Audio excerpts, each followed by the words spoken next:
Hello students. Last class में हमने lungs के बारे में पढ़ा था।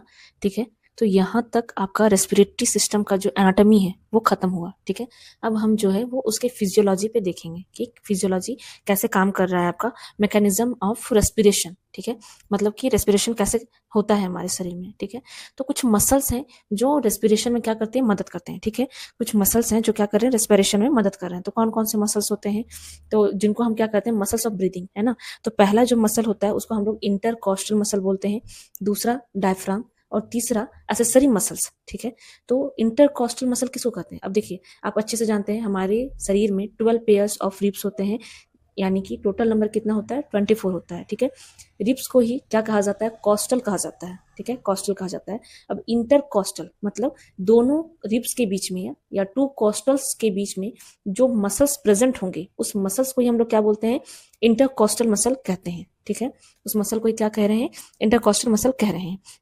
अब ये जो इंटरकॉस्टल मसल है ये दो टाइप्स के होते हैं। पहले को हम लोग बोलते हैं एक्सटर्नल इंटरकॉस्टल मसल, दूसरा जो होता है उसको हम लोग बोलते हैं internal intercostal muscle. External intercostal muscle जो है उसका यूज है आपका नॉर्मल रेस्पिरेशन में। ठीक है, external intercostal muscle help in normal respiration, but internal intercostal muscle help in forceful respiration. ठीक है, इंटरनल इंटरकॉस्टल मसल आपका किस में मदद करता है, तो वो आपका फोर्सफुल रेस्पिरेशन में मदद करता है। ठीक है, एक्सटर्नल इंटरकॉस्टल मसल हम लोग देखेंगे डिटेल में। ठीक है, इसके बाद में क्या होता है, डायफ्राम। डायफ्राम कैसा होता है, एक डोम शेप का मसल होता है जो आपका किसमें प्रेजेंट होता है, वो आपका डिवीजन होता है बेसिकली दो कैविटी के बीच में, एक थोरासिक कैविटी और एक एब्डोमिनल कैविटी। लास्ट क्लास में भी बताया था कि डायफ्राम क्या कर रहा है, डिवाइड कर रहा है। ऊपर वाले कैविटी को थोरासिक कैविटी बोल रहे हैं जिसमें लंग्स सिचुएटेड है, और नीचे वाले को एब्डोमिनल कैविटी बोल रहे हैं जिसमें क्या है, एब्डोमिनल ऑर्गन सिचुएटेड होते हैं। ठीक है, इसके बाद क्या है आपका एसेसरी मसल्स। एसेसरी मसल्स किसको बोलते हैं, एसेसरी मसल्स वैसे मसल्स हैं जिनका यूज किस में होता है, इसका भी यूज जो होता है फोर्सफुल रेस्पिरेशन में ही होता है। ठीक है, इसमें दो तरह के मसल्स होते हैं। ठीक है, पहला मसल जो होता है उसको हम लोग बोलते हैं स्टर्नोक्लीडोमेस्टॉइड मसल, स्टर्नोक्लीडोमेस्टॉइड मसल। दूसरा जो होता है उसको हम लोग बोलते हैं स्कैलीन मसल। ठीक है, sternocleidomastoid muscle and scalene muscle both are used in forceful respiration and both are known as accessory muscle. ठीक है, और ये मसल्स क्या करते हैं, ये मसल्स जो होते हैं हमारे फर्स्ट रिब से लेकर के क्लेविकल बोन में जाकर के अटैच होते हैं, सो दैट कि रिब्स का एक्सपेंशन हो सके। ठीक है, मतलब रिब्स केस का और फैलाव हो सके, इस वजह से ये दो मसल्स क्या करते हैं, हमारे क्लेविकल बोन से, फर्स्ट रिब से क्लेविकल बोन से अटैच्ड होते हैं। ठीक है, for normal respiration external intercostal muscle and diaphragm is required. For forceful respiration internal intercostal muscle and accessory muscles are required. Okay, तो देखते हैं हम लोग इंस्पिरेशन में। इंस्पिरेशन में क्या होता है, अच्छा इंस्पिरेशन जानने से पहले ये जानो दो तरह के डायमीटर्स होते हैं हमारे शरीर में। एक होता है आपका एंटीरियो पोस्टीरियर डायमीटर, दूसरा हॉरिजॉन्टल डायमीटर, और तीसरा एक और डायमीटर होता है जिसको हम लोग वर्टिकल डायमीटर बोलते हैं। ठीक है, एंटीरियर पोस्टीरियर डायमीटर मतलब कि एंटीरियर से लेकर के पोस्टीरियर। ठीक है, लंग्स के बीच में, लंग्स में क्या है, एंटीरियर से लेके आगे से पीछे की ओर का जो डायमीटर है उसको हम लोग एंटीरियर पोस्टीरियर डायमीटर बोल रहे हैं, और दो जो साइड लेटरल है, ठीक है, दो साइड लेटरल जो होते हैं उनको हम लोग ट्रांसवर्स डायमीटर बोलते हैं या हॉरिजॉन्टल डायमीटर कहते हैं। ठीक है, वर्टिकल डायमीटर कौन सा, नेक से लेकर के आपका डायफ्राम टू डायफ्राम जो होता है वो आपका वर्टिकल डायफ्राम होता है। ठीक है, तो अब हम लोग देखते हैं आपका इन रेस्पिरेशन क्या होता है।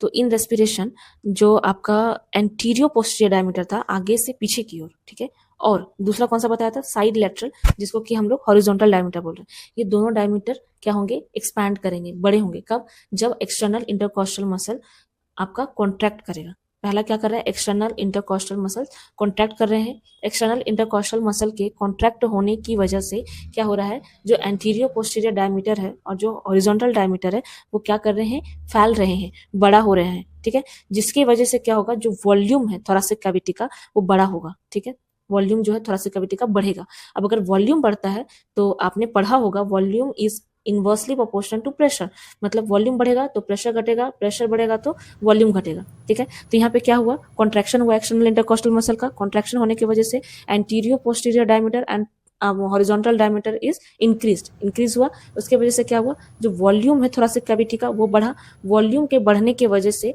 जो प्रेशर है, प्रेशर क्या होगा, डिक्रीज होगा, घटेगा।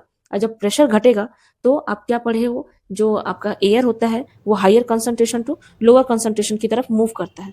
ठीक है, higher concentration to lower concentration की तरफ मूव करता है। तो आपका जो इन्वायरमेंटल एयर है, इन्वायरमेंट में एयर का प्रेशर हम लोग क्या कंसीडर करेंगे कि वहाँ पे कम है और हमारे थोरेसिक कैविटी में क्या प्रेशर बढ़ा हुआ है। तो इन्वायरमेंटल एयर किधर जाएगा? इन्वायरमेंटल एयर आपके लंग्स में जाएंगे, थोरेसिक कैविटी में जाएंगे। This is called inspiration. ठीक है, इसी को हम लोग क्या कर रहे हैं? इंस्पिरेशन कह रहे हैं। क्या बताया? फिर से रिपीट कर रही हूँ। आपका एक्सटर्नल इंटरकॉस्टल मसल जो है वो कॉन्ट्रैक्ट किया, कॉन्ट्रैक्ट करने की वजह से वो जो एक्सपेंशन हुआ किसका? आपका एंटीरियर पोस्टीरियर डायमीटर और हॉरिजॉन्टल डायमीटर, इसके वजह से जो वॉल्यूम है थोरेसिक कैविटी का वो इंक्रीज होगा। वॉल्यूम इंक्रीज करेगा तो प्रेशर घटेगा, प्रेशर घटने की वजह से इन्वायरमेंट में प्रेशर जो होगा वो अधिक होगा, तो एयर कहाँ मूव करेगा? Higher pressure to lower pressure. ठीक है, higher concentration to lower concentration की तरफ मूव करेगा। तो इन्वायरमेंट से एयर कहाँ जाएगा? आपके थोरेसिक कैविटी में। और इस प्रोसेस को ही हम लोग क्या बोलते हैं? इस प्रोसेस को ही हम लोग आपका इंस्पिरेशन कहते हैं। ठीक है, ये तो हुआ एक्सटर्नल इंटरकॉस्टल मसल की वजह से। अब इसमें डायफ्राम भी रोल निभाता है। डायफ्राम कैसे रोल निभा रहा है?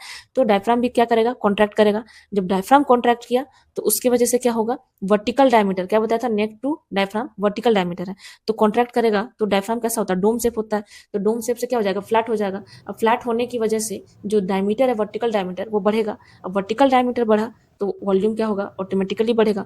वॉल्यूम बढ़ा, प्रेशर घटा, प्रेशर घटा तो इन्वायरमेंट में प्रेशर ज्यादा। अब ज्यादा प्रेशर से कम प्रेशर की तरफ जाएगा, higher pressure to lower pressure की तरफ, कंसंट्रेशन की तरफ एयर मूव करेगा। तो इन्वायरमेंट से एयर कहाँ जाएगा? आपका लंग्स में जाएगा। इसी को हम लोग क्या बोल रहे हैं? इंस्पिरेशन बोल रहे हैं। तो ये दोनों क्या होते हैं? साइमल्टेनियसली होते हैं। ठीक है, अब मैं आपको बता रही हूँ एक समराइज में कि क्या हो रहा है? Contraction of external intercostal muscle and diaphragm. ठीक है, डायफ्राम में भी कॉन्ट्रैक्शन हो रहा है और एक्सटर्नल इंटरकोस्टल में। डायफ्राम में कॉन्ट्रैक्शन हुआ तो डोम शेप से फ्लैट हो गया और उसका वर्टिकल डायमीटर बढ़ा, और एक्सटर्नल इंटरकोस्टल मसल जो है जब वो आपका कॉन्ट्रैक्ट किया तो उसमें एंटीरियर पोस्टीरियर डायमीटर बढ़ा और हॉरिजॉन्टल डायमीटर बढ़ा। ठीक है, जिसके वजह से ओवरऑल क्या होगा? जो थोरेसिक कैविटी का वॉल्यूम है वो बढ़ेगा। जब थोरेसिक कैविटी का वॉल्यूम बढ़ रहा है तो वॉल्यूम बढ़ने की वजह से जो थोरेसिक कैविटी का प्रेशर है वो क्या होगा? प्रेशर घटेगा। और प्रेशर घटने की वजह से वहां पे क्या होगा?